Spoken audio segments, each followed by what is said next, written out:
streams and get that chance to win that hitbox. So here we go. Last chance for IceKnight. He's got to win not one, but 2 sets against the Blue Ryu himself, the PGR-ranked Ikan, top 40 worldwide, who is here and ready to take names even more than he already has. He looked so good in that first set. And yet, I'm not counting IceKnight out just yet. No, IceKnight looks like he's been playing pretty damn well in his own right. He played absolutely wonderfully against Revolver. Sure, he dropped a couple games, but he is looking fantastic. And I really liked what I saw in the last game of being able to sort of try to be as safe as he can against Ryu. And I'm hoping he can continue that into this set and win those interactions and get a little bit lucky. Yeah, that is something he will need. You know, when your opponent plays perfectly, you're often not going to win. If they play perfectly. Believe it or not, it's kind of hard to win when your opponent is playing without flaws. So it just means that you also have to play without flaws. And you have to exploit any situation where you could implement flaw into your opponent's gameplay. All right, there's another, like right there, focus landing, probably a good option. But if you can get that multi-hit out there, you prevent that good option from working. Sure. Ikan doesn't seem to be the type of player, though, to be that flappable, to let too much conditioned weakness come into his gameplay. No, he is the type of player who understands that you can take hits, but if they don't kill you, you're in the same spot that you were with a character as strong and as explosive as Ryu. So right there, that's a hit he didn't want because it led to an actual interaction. But had he made it back to ledge, the 100% is inconsequential to him. He's still looking to win his 2 interactions, get his conversion, and take the stock. And if you keep that mindset of this is okay, this is okay, this is okay, you calm yourself. You really don't lead into the panic that leads to making mistakes. And that's what I get that vibe from Ikan. I get that vibe that he is entirely cool as a cucumber, even in the face of being down a stock and taking 55%. Now, as we continue to move forward into this game, you know, we've seen these IceKnight interactions working in his favor. He's been calling out a lot of pieces from Ikan, from Ryu as a character. Getting on the board would be very optimal because you got 3-0'd in Winners Finals. You need to show that, like, hey, I'm playing well. I'm playing well enough, too. It was not a completely dominant 3-0. I feel like IceKnight could have, with the correct interaction, taken any one of those games. That was a 70% Oh my gosh. See, that's the thing, though, is Ryu is a character where I don't feel like that. The idea of a close 3-0 doesn't apply to Ryu, I don't think. Because his whole game plan is eat the hits, eat the rage. You made the little mistake, you exploded. Sure. So there isn't really a close one. I think against Ryu, you either won or you didn't. Speaking of unflappable, I'm seeing IceKnight some nerves or some extra safety creeping into this last stock. And sure, you need to be a little bit more cautious to survive. He got the grab. He went for the forward throw, which I like, but Ryu heavy. What a recovery from Ikan. I love the forward air there. He knows how much I love Ryu's forward air, and I shouldn't because it's not that good, but that was a situation where it was great. That forward throw again, a little stale, not going to take it. But that time, IceKnight ready for the air dodge, adapting to Ikan's option. Ikan laughs it off. The patience there. He didn't bite, he didn't bite, he didn't bite until it was too late, and Ikan couldn't do anything about it. Now, the question I think now becomes, is that the story of how all these games are going to go, right? Like, they're going to go close, they're going to go last hit. You really don't want to be in last hit scenarios against Ryu for a whole set. What do you do as IceKnight to prevent Ryu from keeping the game close if you're winning so many neutral interactions? And you don't even have stage pins. No, you don't. Although they just went back to small battlefield, which I approve. This is the most neutral stage in the stage list. Whether people are ready for that conversation or not is a different story. No. It's PS2 forever. It's the largest stage in the stage list. It can't be the most neutral. If it is, then we have the wrong stage list overall, and we need to get rid of most of the small ones. That's where the conversation becomes interesting. Well, you know me and stageless discussions. Well, we could talk about this forever. Getting back into this game, though, this has been very safe for both players. Yeah, it has been very safe for both players. And, I mean, now we're at this bizarre point where, you know, you've seen how the other player is playing today. You know their general game plan. You know a lot of their best options for interaction. How do you handle that in any situation? Sure. How do you continue to push advantage states the right way if you're IceKnight? How do you find those openings if you're Ikan? I love that opening that was caused there just by a simple footstool, a simple jump that wasn't expected. It's those little things that you need to activate on, to capitalize on, to get past what your opponent is not conditioned to, but is expecting. You know, I really do believe that when you have two players that play each other this much and know the general game plan for each other, a lot of the sets just come down to reaction time. Who's executing better, reacting to situations that don't happen every time. So things like that footstool that was unexpected, how did each player react to it? Is the person who got the footstool, was he able to land safely? If so, the other person didn't take advantage the way they should have. No. Well, they bid on the landing that they expected.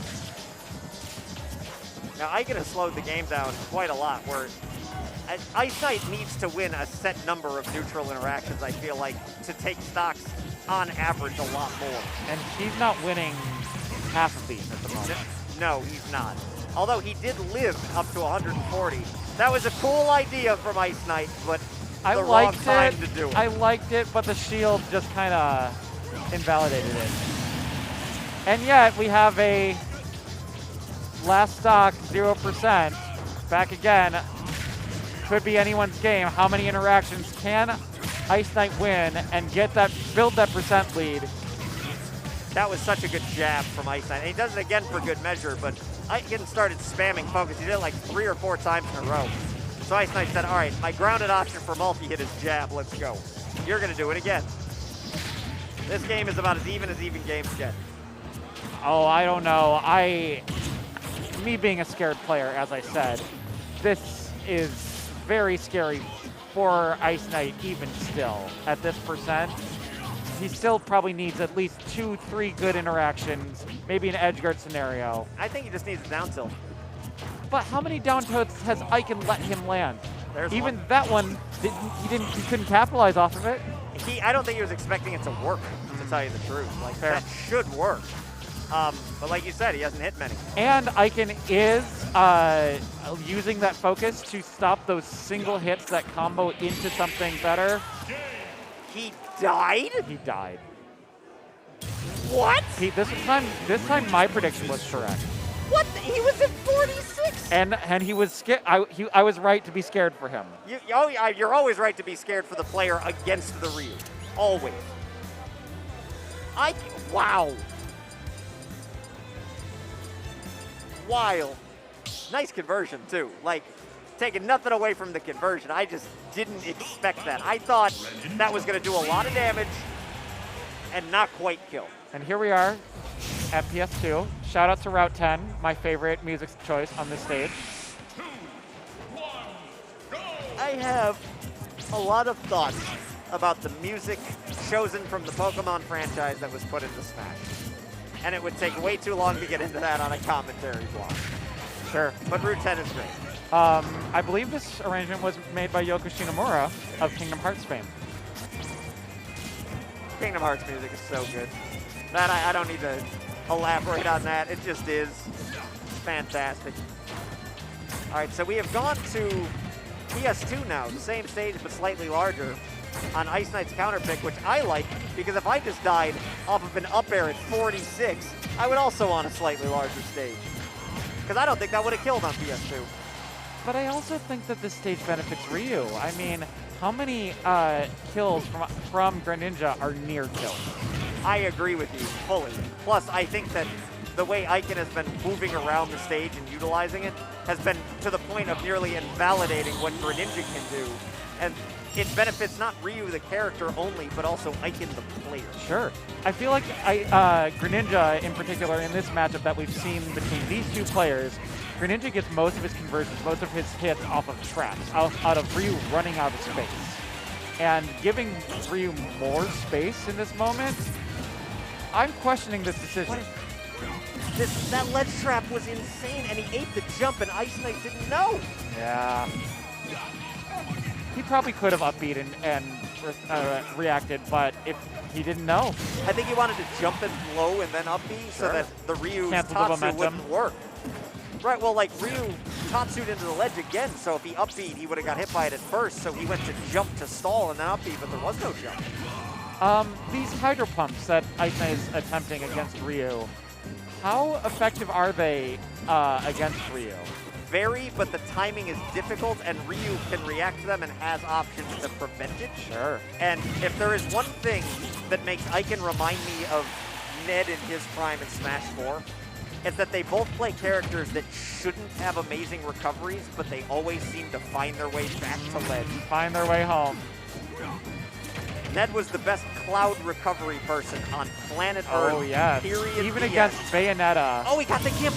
He got the trade. You will eat the 20% if it'll take that stock. This is still anyone's game, but I'm scared of this position. Yeah. Yeah, that's an Ikan thing, and that we've seen that already today. We have seen him say, okay, I am going absolutely and completely put you in this corner. I'm throwing out the shield breaker. If you panic, you lose. You need to roll in to get away. You need to jump out. Do whatever you can. But Ikan hits the shield breaker, he takes the game, and he puts IceKnight in a position where now you don't have any more games to give. You can't make any more mistakes. You've come this far. But that close game that was, close but no cigar, last chance. And even if he wins these two, he has to do it all again. He does. That's a daunting task ahead for our Greninja. I feel like going into this set, I was thinking, all right, IceKnight's starting to figure out some of Ikan's movements, momentum, playing even better than he was the first set. And Ikan, in the matter of a half a game in game 2, said, no. You thought. And just completely changed his grounded game plan, his landing game plan, what conversions he was going for. Well, and that's also the factor of coming in from Grand versus coming in from losers finals. IceKnight's hot. Ikan's coming in a little cold. Game 1, that's going to match up differently to game 2 and game 3, where you warm up, where you are feeling your fingers and feeling yourself and feeling what your opponent's doing. I think that's a classic example of what we're seeing here, where Ikan woke up.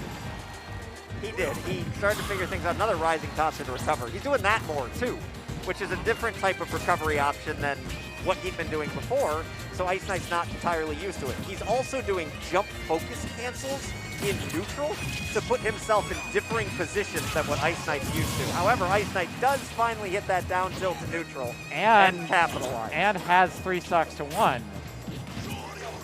I would be feeling pretty happy at this moment. I would be too, especially knowing that Ikan just caught you and missed the conversion. Not going to miss that second one, though. And I'm just going to say this game's far from over. Oh, absolutely. I mean, if he gets those 2 interactions that we've talked about, those 2 touches of death. You're at 62. Where'd that lead go? You were that focus being turned around away from dying right there. Sure, and even then, that punish wasn't enough to capitalize to really keep the momentum. All right, Ikan wisely knowing he can't follow up there, so he just takes the damage to put himself in a position where the next follow-up won't require the extra hit, and he can just take the stock. But, IceKnight was up a ton. Where's that extra credit? It's still there. It's present, but the gap has slimmed.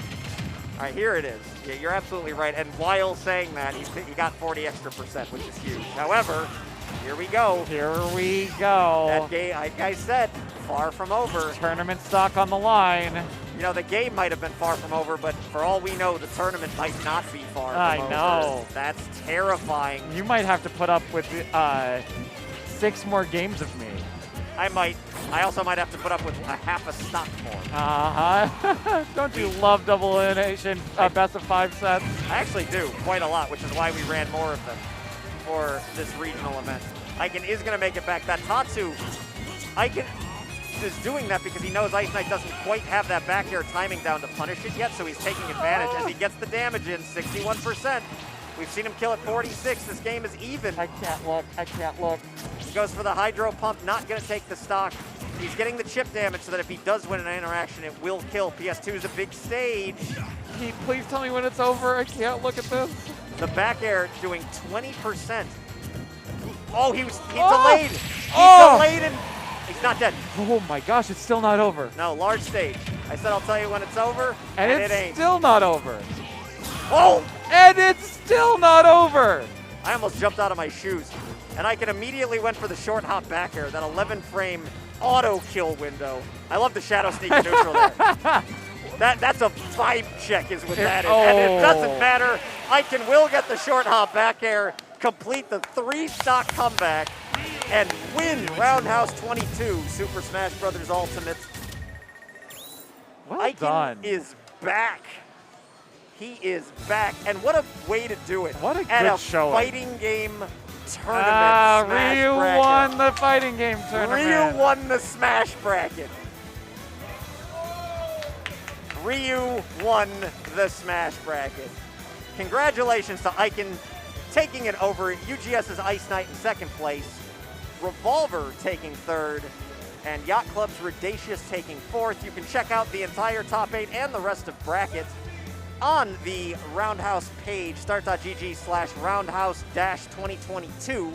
If you are interested in seeing all the carnage, the upsets, the matches, the results, it's all there. You'll also be able to check all of this out on Unrivaled's YouTube page. We are getting VODs up as we speak, so if you missed it, you'll be seeing them tomorrow. But we're getting them up. But if you missed it, you're just turning out now at the end, well, you'll be happy to catch us later on YouTube. Yes, we will have all of the matches. We streamed quite a lot of them throughout this tournament. A lot. Which was one of the most beneficial points to running this event, I think. And I believe that is going to do it for Unrivaled here at Roundhouse 2022. Yep. So, real quick, before we do go, if you're willing, type !Matcherino into chat. And you can contribute for not just Smash, which is over, but for the other FGC games going on at Roundhouse. We got Dragon Ball Fighters going on right in the background. Got some other big brackets still going on. A lot of Guilty Gear. A lot of Guilty Gear going on. And there is an entire another day of Roundhouse 2022. Smash is a one-day event, but the event itself will go all the way through Sunday. So if you are interested, check it out. You can enter with any $5 purchase to a raffle for a Hitbox controller if you do support the Matcherino. So please consider that. So thank you to Matcherino, and thank you to Roundhouse. It's been truly a pleasure to be here. We feel very welcome. We feel very not only happy to be here at Ignite, but Low Kick has done a wonderful job providing us with a really cool tournament with a fighting cage in the background. How often do you see that? I really wanted to just do like a money match, actual brawl with somebody in that cage, but they won't allow that, sadly. No. However, the actual fighting game matchups are great. This is the room that you would normally find us at Ignition, which we will be returning to on Wednesday. On Wednesday. Every Wednesday. So that will wrap it up for us for Blind. I am Pac Diesel, and when it comes to Wednesday, we will see you same time, same place that day. Thanks all. Have a wonderful night.